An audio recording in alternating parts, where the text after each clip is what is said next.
Like visions in a dream, tottering ruins rise above the grass and sagebrush of the slumbering hills. These frail cabins are just some of the interesting historic artifacts at the Jumbo Mine.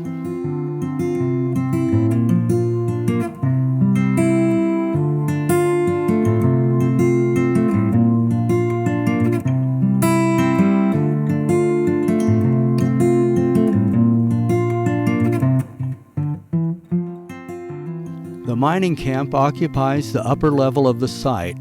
On the lower level are the remains of a mill.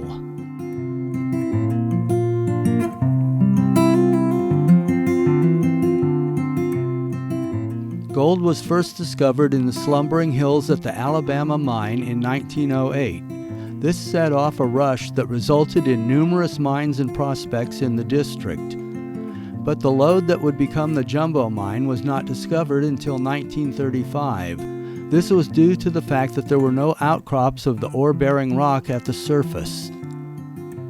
Unlike other mines in the district, the ore at the Jumbo Mines is primarily in veins of adularia rather than quartz. Adularia is a type of feldspar and is also known as moonstone.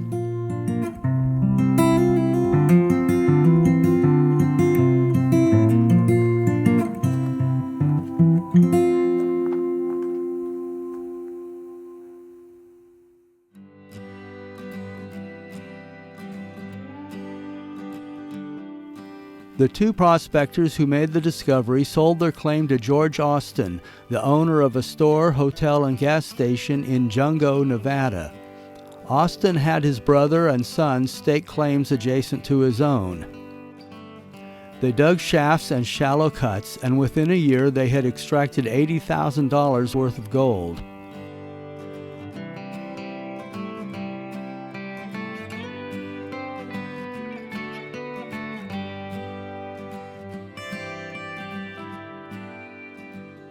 In 1937, former President Herbert Hoover visited the mine. Prior to entering politics, Hoover had been a mining engineer, and he was greatly impressed by what he saw at the Jumbo Mine. This gave the mine considerable fame.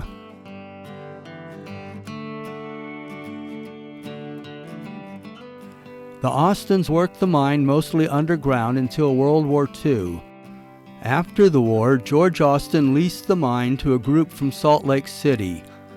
The lessees began an open-pit operation that produced 500 tons of ore per day. The open-pit operation shut down just 9 months later when the lessees were unable to make their annual payment to Austin. Since that time, very little activity has taken place at the mine.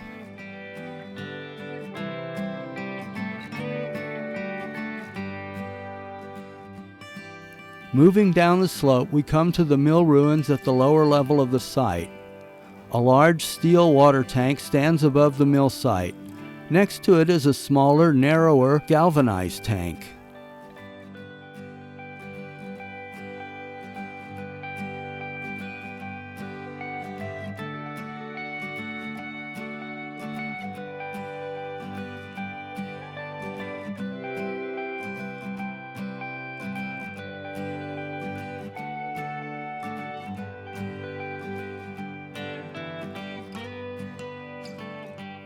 All that remains of the mill are concrete foundations and footings for machinery.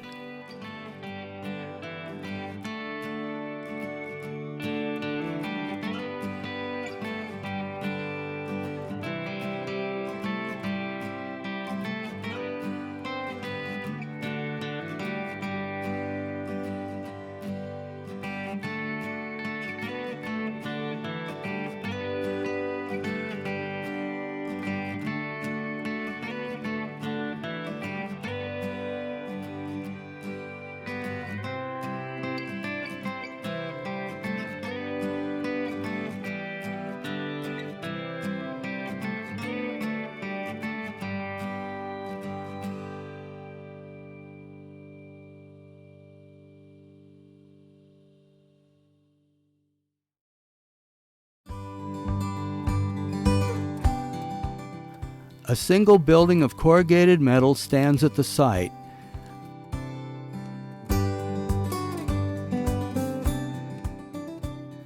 Inside the building are rows of small cubbies on one side and a row of large cubbies on the opposite side.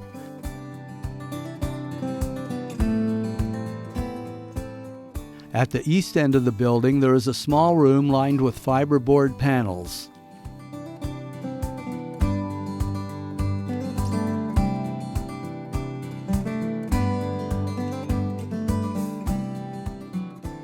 The most interesting feature at the mill site is a huge agitation tank.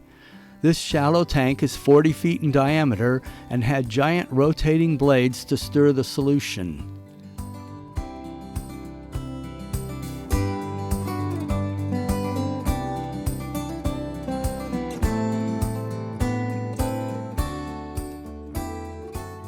Gold ore would be crushed and ground with water into a fine slurry.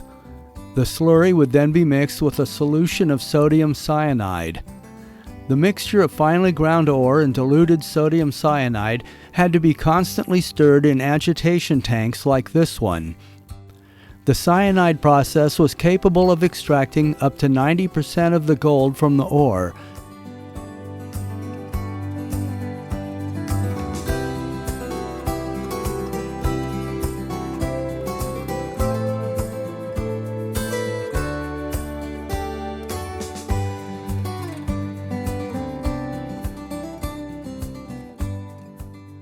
Next to the agitation tank is a small corrugated metal shack.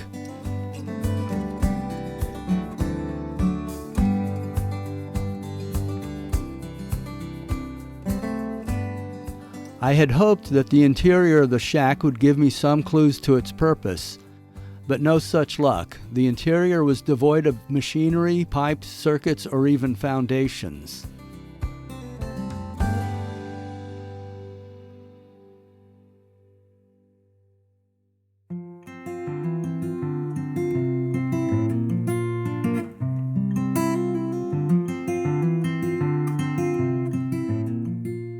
There are 2 large pits at the site and a few smaller pits.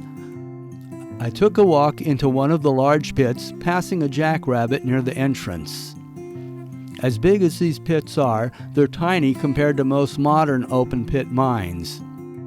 I wouldn't want to spend too much time in the pit due to the risk of falling rocks.